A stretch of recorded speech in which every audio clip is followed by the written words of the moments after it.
નમસ્કાર, આપ જોઈ રહ્યા છો સીએનસીસી ગુજરાત. પાટણમાં દલિત સમાજની વીર મેઘમાયા શહાદત દિવસ નિમિત્તે પાટણ ખાતે એસએસડી સ્વયંસેવક દ્વારા રેલીનું આયોજન કરવામાં આવ્યું. પાટણના વીર મેઘમાયા મંદિરનું દલિત સમાજ માટે એક આગવી આસ્થાનું કેન્દ્ર માનવામાં આવે છે. પાટણથી થોડે દૂર વીર મેઘમાયા મંદિર આવેલું છે, જેમાં તમામ ભીમ સૈનિક ઉપસ્થિત રહી કાર્યક્રમને સફળ બનાવ્યો હતો.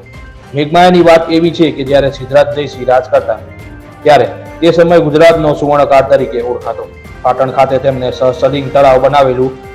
તે સમયે ઘણા વિદ્વાનોને પૂછવામાં આવ્યું કે આ તળાવમાં પાણી કેમ રહેતું નથી. ત્યારે એવું કહેવામાં આવ્યું કે જ્યારે આ તળાવ બનતું હતું ત્યારે જે કારીગરોને બનાવવા માટે બોલાવ્યા હતા તેમાં જસ્મા નામે એક સુંદર ઊંટ હતી. રાજાની નજર તેમના પર પડે છે, પણ તે સ્ત્રી પરણિત હતી.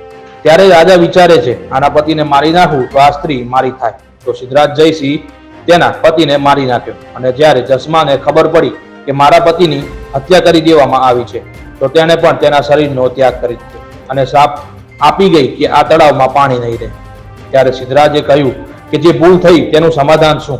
ત્યારે એક બ્રાહ્મણ વિદ્વાન કહે છે, આમાં કોઈ 32 લક્ષણ વાળો પુરુષ બલિદાન આપે તો આમાં પાણી રહે છે, અને દલિત સમાજ અને ગામનું સારું થાય તે માટે મેઘમાયા એમાં બલિદાન આપે છે. અને આ જ બલિદાનને લઈને વીર મેઘમાયાની યાદમાં પાટણ ખાતે રેલી યોજવામાં આવી હતી. રિપોર્ટર રોહિત ઠાકોર, પાટણ.